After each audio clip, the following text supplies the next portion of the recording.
Iran just carried out its 20th round during the True Promise 3 operation of attacks against Israel. This is the first attack following the American aggression against the Iranian nuclear facilities, or more accurately, the American theatrics against these attacks, which we will get to in a second. We spoke about this after the attacks happened, but these are the current images that are coming from Israel following the Iranian attack. Now, ever since Donald Trump's declaration last night, he made another statement in relation to the attacks to clarify what they've done exactly and the position of the United States. Donald Trump seemed unconfident, not very comfortable, a little bit shaky too with his speech. And here's what he had to say to justify or clarify the attack of the United States against Iran. Let's have a listen to Donald Trump. Thank you very much. A short time ago, the U.S. military carried out massive precision strikes on the 3 key nuclear facilities in the Iranian regime: Fordow, Natanz, and Esfahan. Everybody heard those names for years as they built this horribly destructive enterprise. Our objective was the destruction of Iran's nuclear enrichment capacity and a stop to the nuclear threat posed by the world's #1 state sponsor of terror. Tonight, I can report to the world that the strikes were a spectacular military success. Iran's key nuclear enrichment facilities have been completely and totally obliterated. Iran, the bully of the Middle East, must now make peace. If they do not, future attacks will be far greater and a lot easier. For 40 years, Iran has been saying death to America, death to Israel. They have been killing our people, blowing off their arms, blowing off their legs with roadside bombs. That was their specialty. We lost over 1,000 people, and hundreds of thousands throughout the Middle East and around the world have died as a direct result of their hate. In particular, so many were killed by their general, Qasem Soleimani. I decided a long time ago that I would not let this happen. It will not continue. I want to thank and congratulate Prime Minister Bibi Netanyahu. We worked as a team like perhaps no team has ever worked before. And we've gone a long way to erasing this horrible threat to Israel. I want to thank the Israeli military for the wonderful job they've done. And most importantly, I want to congratulate the great American patriots who flew those magnificent machines tonight, and all of the United States military on an operation the likes of which the world has not seen in many, many decades. Hopefully, we will no longer need their services in this capacity. I hope that's so. I also want to congratulate the chairman of the Joint Chiefs of Staff, General Dan Raisin-Kane, spectacular general, and all of the brilliant military minds involved in this attack. With all of that being said, this cannot continue. There will be either peace or there will be tragedy for Iran far greater than we have witnessed over the last 8 days. Remember, there are many targets left. Tonight's was the most difficult of them all, by far, and perhaps the most lethal. But if peace does not come quickly, we will go after those other targets with precision, speed, and skill.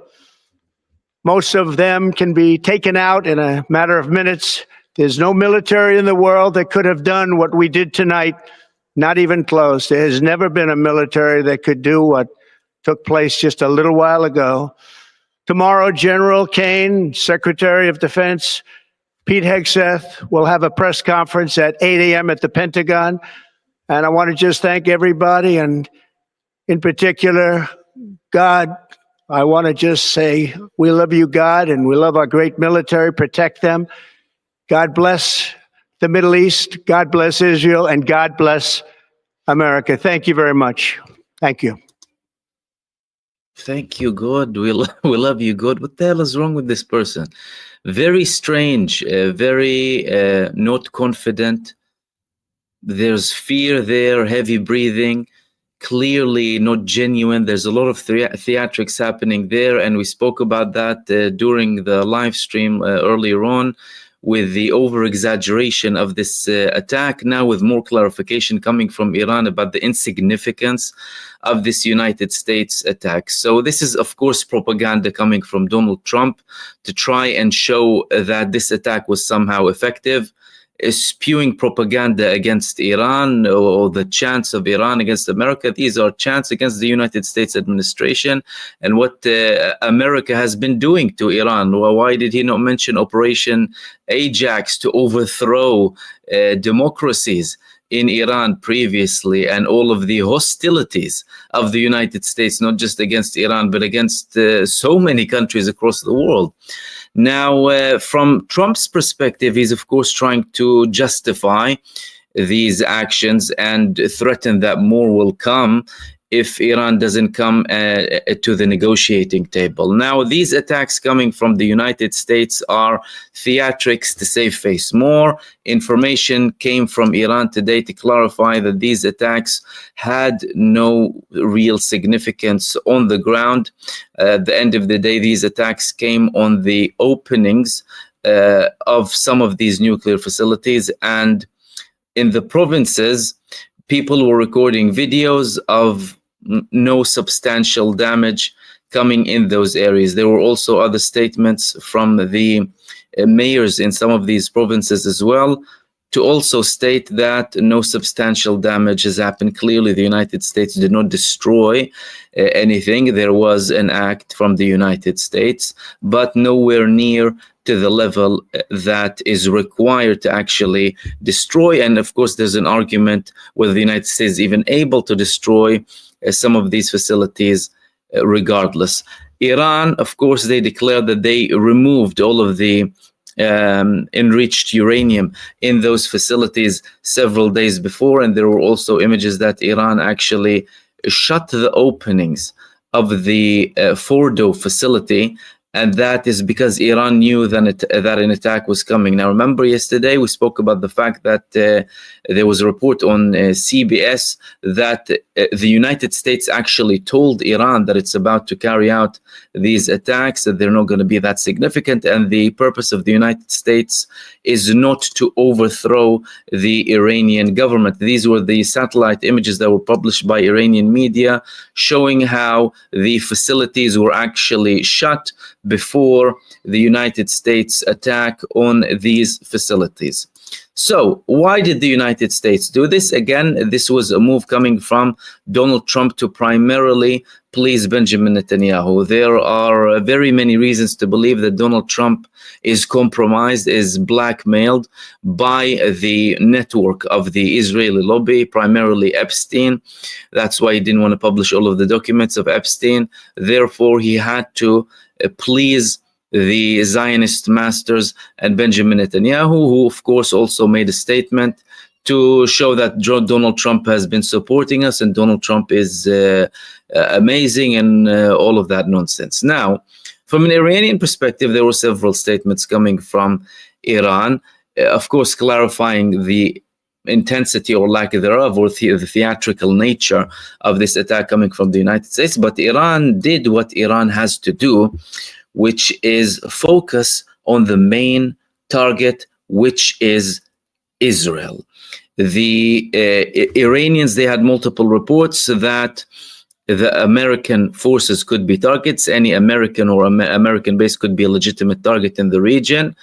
But the intensity of the attacks were focused on Israel, with huge attacks coming this morning against multiple parts in Israel, in Ness Tzion, Tel Aviv, Haifa, and more reports of coastal cities and even explosions in Jerusalem. The statements that came from Iran spoke about specific targets inside of Israel, and in particular the Ben Gurion Airport, a biological research center, and other locations too.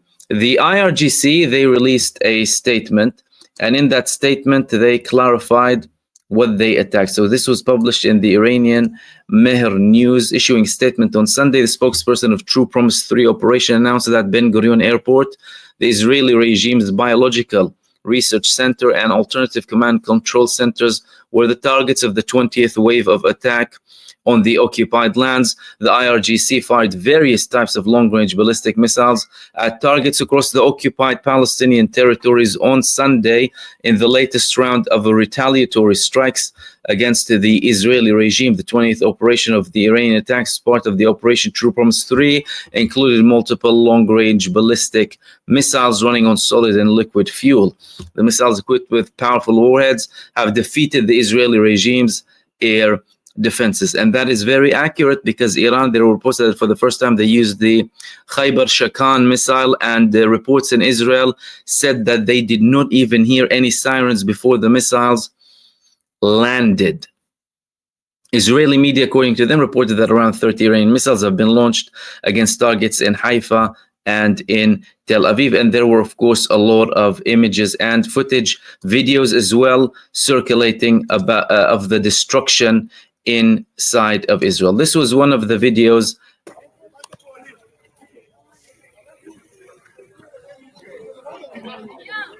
Tense levels of destruction. And there were also other videos as well that I'll share with you in this video.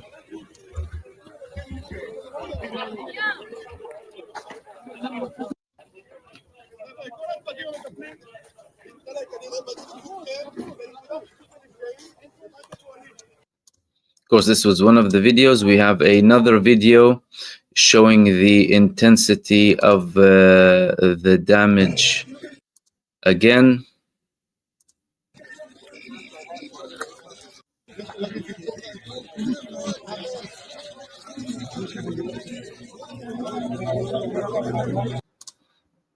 So again, intense attacks. This was one of the missiles that landed in Haifa, again with severe damage here.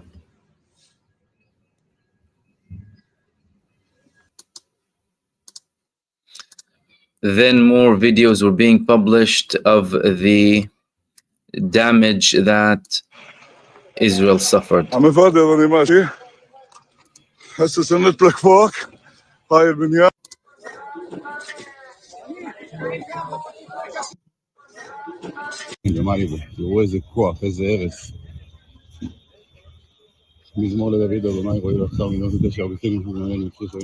So the Israelis are saying, look at what power, what destruction they have.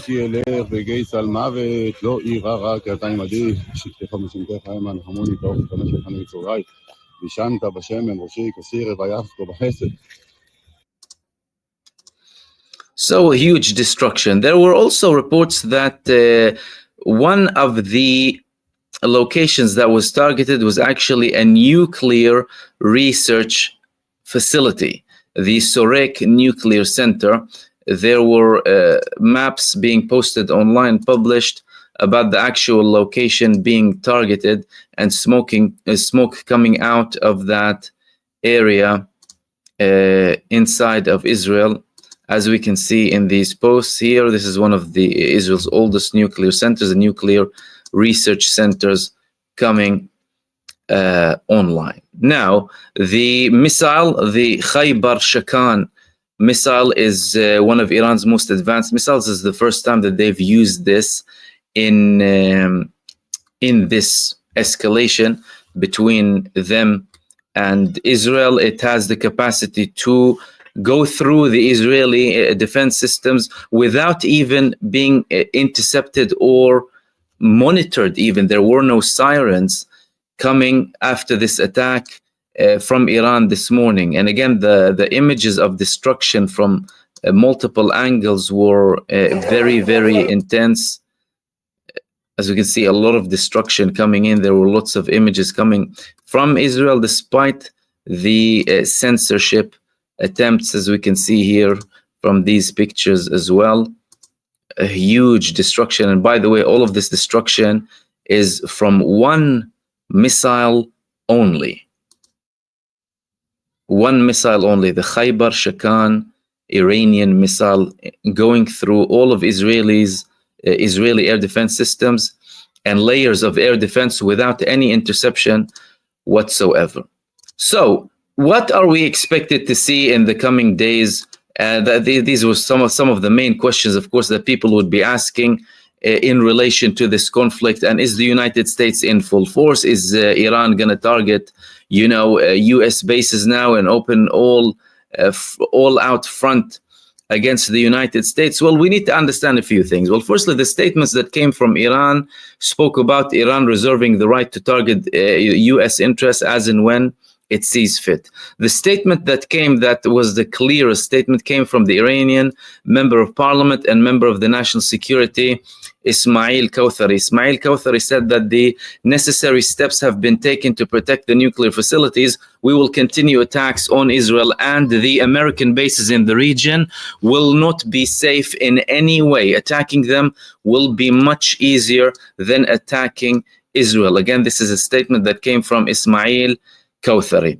That means that the Iranians are using their own timeline to carry out any operation that they want. However, despite that, they are focusing on the main target, and that main target from their perspective is Israel. That's why we saw these scenes of destruction, absolute destruction, coming from Israel this morning following the Iranian attack, because Iran knows that Israel is the main problem in the region, and the United States carried out this theatrical move against the Iranian facilities for the sake of Israel. I would assume that Iran would continue and escalate against Israel, but there will definitely be repercussions for the American involvement, because the United States carried out an illegal act of terrorism against a sovereign nation. They attacked nuclear facilities, regardless of the level of damage or not. At the end of the day, they did participate, whether it's theatrical or not. It doesn't really matter from an Iranian perspective. And the power is in Iran's hands now. Iran can do whatever it wants in terms of attacking bases, doing something with the Strait of Hormuz, and also letting Ansarullah join in, because they declared they want to join in. We could potentially see the situation going up in flames again from Lebanon. However, it's too early to confirm whether all of that will happen. So far, the strategy of Iran initially was a strategy of clarification, making sure that people know that the damage that the United States was talking about in Iran was fictional, continuing the attacks on Israel and escalating against Israel, because that's exactly what Benjamin Netanyahu wanted the United States to join. The Americans gave him that in a very pathetic way, a criminal and pathetic way as well. So from an Iranian perspective, they want to show the Israelis that you cannot dictate our response against you. Therefore, they're continuing their attacks, and they're not letting Benjamin Netanyahu enjoy these moments of accomplishment, so to speak. So far, Benjamin Netanyahu's initial accomplishments of the shock attack on the first day, the aggression against Iran, went away and started to fade quickly, day after day, with more and more Iranian attacks and escalations against strategic locations in Israel, with scenes that Israel cannot hide. Now, the United States had this attack. Iran clearly clarified it. We understand it's theatric. It's nowhere near what Donald Trump is saying. And Donald Trump seemed really scared when he made the statement. Very, alert, very, heavy breathing as well when he made that statement too. Not confident as well, in a way to kind of say, I don't want this, but I had to kind of do this.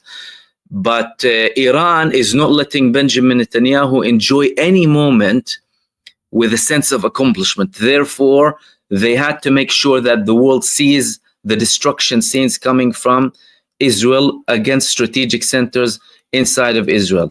Now, all indications are showing that this is not going to de-escalate. Trump is saying now it's time for peace. That's not for Donald Trump to dictate. What happens now will set a precedent for the future. From an Iranian perspective, they can't accept the fact that the United States attacked and Iran doesn't do anything after that. And they also cannot let Israel have any moment of rest. As a matter of fact, they've said that several times. The Iranians, we will not be giving them any moment of rest. As a matter of fact, the previous head of the IRGC, Mohsen Razai, he said that a ceasefire would be wrong with Israel now. A lot of things depend on the reaction from Israel. And Israel, there are reports that they're attacking in Iran now. What Iran does on an ongoing basis, and how the United States reacts to any potential upcoming attack against any U.S. interest in the region as well.